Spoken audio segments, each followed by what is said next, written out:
Oh.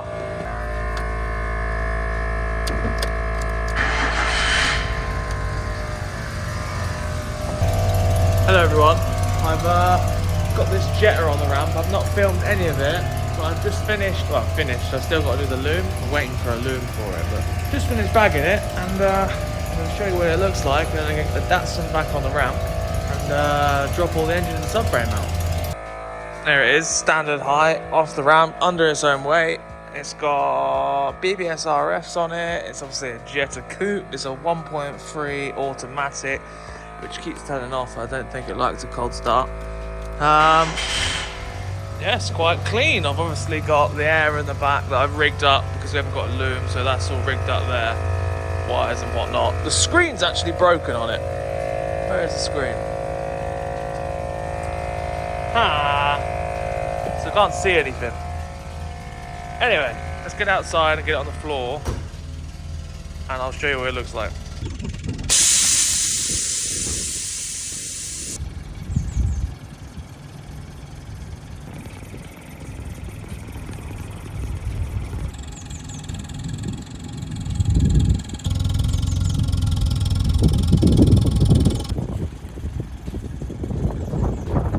There you go, bagged Mark II Jetta. Now this is obviously not finished, I've still got to run the loom and stuff. We've got camber adjustable top mounts coming for the front, and we might dial in a little bit of camber on the rear as well, because, well, once we've got a bit of camber on the front, the back's going to look a little weird. So just a little hair of camber on the back, and I think it will just sit lip all the way around.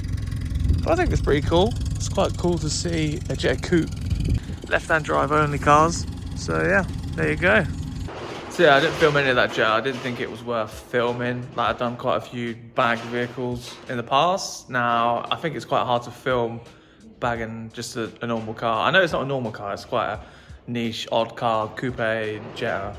It's quite an oddball, but it is effectively just bagging a Golf. So I didn't think it was worth doing a video on it, but you get a little snippet of what it looked like anyway. So yeah, that's the day-to-day jobs done. If you need any work done at Gresswells, please let me know, because I'm happy to help. Light welding, fabrication, lowering, air ride, hydraulics, all that sort of stuff. Please just get in contact with me on Instagram. Thank you very much. Let's get on with the video. Oh, also, all the arches are on the Datsun, and it currently looks like this.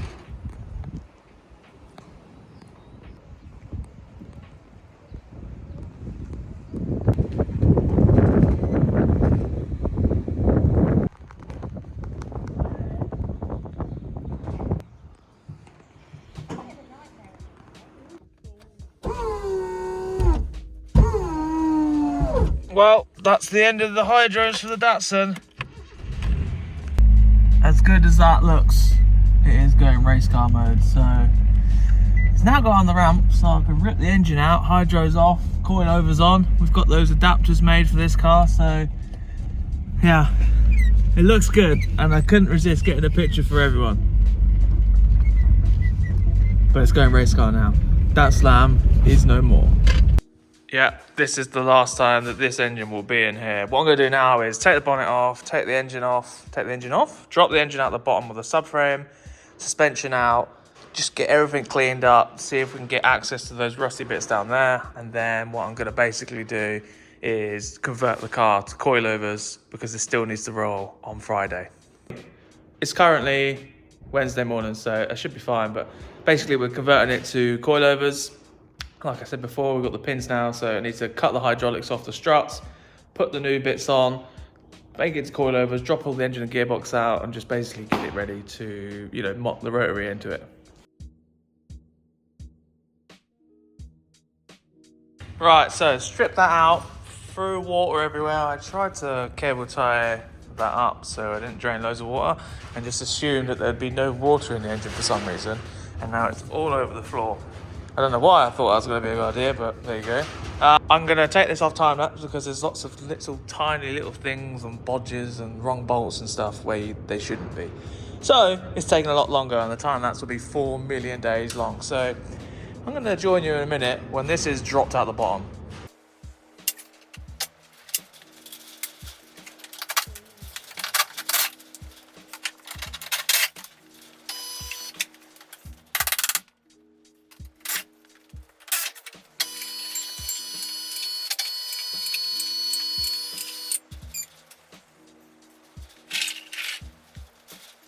We got too many engines. Sierra, new Datsun engine, old Datsun engine. Now, obviously this is all coming out.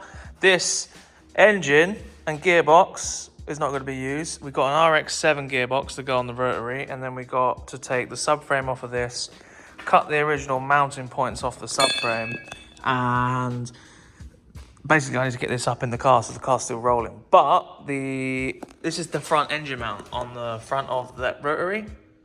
Now, the whole engine is mounted off here and then on the gearbox at the back. So you'll have a mount either side here and here. So we've got to make that mate to the top of the chassis rails right here. So you can already notice that there's a little rot here. There's a little rot here. I say a little, there's actually quite a lot. The battery tray is also, rotten around there. And again on here. So before I start even making mounts, I need to fix all the rust in here because it's actually pretty bad. Now I've got the engine out and I can see it. Like it's pretty thin on the ground. So I'm gonna basically strip all this out, get the wiring out of the way, I'm gonna get this battery tray out of the way, and this needs to be cleaned up and welded up together. This is like a reinforcement for the bumper, I think. But it's just not really doing any reinforcement because I can move it with my fingers. You can sort of see how rotten it is around here. See just above there, and there's obviously a patch there. Same again on the other side. So yeah, that's fun. But for now, I've got to move attention to the hydro setup. So obviously the hydraulics, I was just saying, they are obviously here. And this is the original strut. Now, it's nicely welded, quotation, in here. So I don't want to cut into the ram itself, and I want to keep this. So what I'm going to do is cut around this edge here, hopefully all the way around, and I should be able to pull it out, hopefully, because obviously it's welded down there. If I cut it just where it's not been welded all the way around, it should pull out, and hopefully we win, because if not, I'm going to be upset.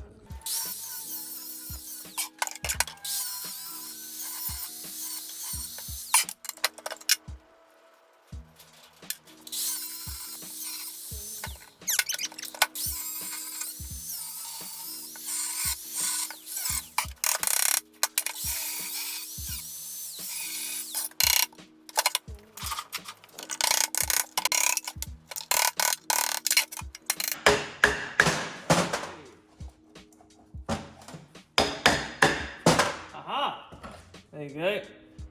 That can still be reused into something else. This is what's good about hydros, is that you can pretty much put this into any strut, anything like that, and it will just work as long as you've got the right top mount and the feed's in the right position for your car. You game on. The hydros are very universal, so you can literally mount this onto any other strut that you want. You can weld to them as long as there's no fluid in them. When you're welding to them, you want them fully extended like that, because there's a plunger just on the end of this shaft here, and that probably comes down to about there. So you can weld along here. Some rams you can rebuild them, but this is a Raven style ram, so you can't pull them apart. You'd have to send this to Raven to be rebuilt. But I've spoken to Raven before, and he said you can literally just weld all along here, and if you get it hot enough to damage the seals inside, then you're doing something wrong. They're very universal. You can put them on most things. They work, they do the job, and we don't need them anymore. And of course, we've got some more of these adapters that we're going to stick in there. We're going to get ourselves an S13 style coilover mount in there, and then we'll be able to put the coilovers on here, which you have seen me do before. So I'm going to get this both stripped down now, get the other one ready for welding as well, weld them on, get them on the car, and then from there I need to take the rear rams out, and we're going to try and put a spring in the back and figure out what sort of shock we can put in the back as well, because yeah, we're not too sure, and there's no standard stuff that came with it, and it's a very modified car, this, and it has been for many years, so you just got to make it up as you go along. So that is exactly what we are doing. Nice little bevel to weld around there as well. Same again on this one. I obviously cut the other ram a lot lower down. It was a lot easier than chiseling it out, but the new person can do what they want with that. So there you go. Always line that up, that little pin in the back, because that means it is in line with that. straight up, weld it on. Gonna heat this up with a blowtorch first. So this is really thick. You want some heat in here first, otherwise the weld will be like, you have to get some heat into it first, basically. So preheat this with the blowtorch, and then boom.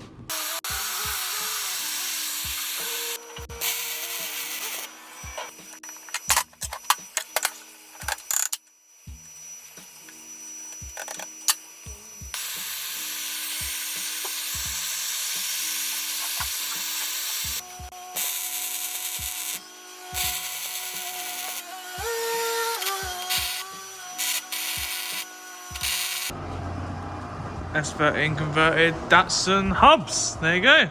This is one of those times where it's actually quite hard to film the process without just going, oh, I've done this, I've done this. Trying to film the process as you're doing it on custom cars like this is quite hard to figure out when you don't have a second person to just sort of like take clips of you at the same time. Because number one, I'm getting covered in hydraulic oil, and number two, it's messy, and I just, you know what I mean? So I'm trying, but I'm struggling with this video. Trying to make the video, you know what I mean? Here we have some S13 front coilovers. They're Diama. Not sure, second hand, they're just to get away, but they are like pretty new. They just don't look like amazing. But I've just learned something. They fit, and the nuts of the old Datsun are exactly the same as well. That doesn't happen all the time, so result. Look at that. Camera adjustability, who? I'm a fan. Right, next day, crisis happened. I sorted it out just to get us going, but I'm going to show you what the issue was. Our funky coilovers here. You think, nothing wrong with that? And you might be able to see what's wrong with that. Basically, the distance between this hole and obviously this bit is a lot smaller than every other S13 coilover, like ever. So one of those and one of those doesn't fit our new brackets. So I had these laying around. I say laying around, they got them brand new out of the box. They're off a set of coilovers that I had, and they obviously fit the pins, because the distance between the here and the middle bit is much bigger. So we've got enough room here for our spindle mounting S13 adapter piece here. So yeah, this usually fits every single S13 coilovers, apart from these, which are very short and narrow. Obviously they're second hand. We don't know if they're actually for an S13 or therefore S15, S14. I was under the assumption that S13 to S15 are all the same, but just different on the rear. But could they be different on the front? Or is this just because this company makes these really short and I don't know. So yeah, those little brackets in there, they don't fit these coilovers, but they will hold the weight of the car. So we're not gonna get an accurate measurement of what the car's gonna sit like and whatnot. This is why it's hard filming these sorts of videos when you're doing one-off things. You think, yeah, it's gonna be great, and then all of a sudden nothing works, and then you're the day before the video needs to go up and you haven't got a finished product. But I need to get this car rolling today because I need to tidy this place up, because I have some famous YouTubers coming in. So I need to go and tidy this place up because it's gonna be on camera and you will see it another day, but that's what's happening. So yeah, this needs to be rolling and out the door today, which is why I'm mocking it up as it is right now. But we are technically converted to S13 coilovers. So there you are, camera all the way in now, so that's good. Hydraulics are the worst for mess. But anyway, I took the S13 rear coilovers and I took the spring off and put it on a spring perch, and then I put the coilover shock on there. And it's pretty clear to see that the shock is already going to be way too long. So we needed a shorter shock and probably a lot shorter spring. So these are just in there for mock-up purposes and so I can take the hydraulics off, because if I take the hydraulics off, it will just be on the floor. The car will actually roll now, so we can actually, you know, roll this thing about and see what it looks like as a static car.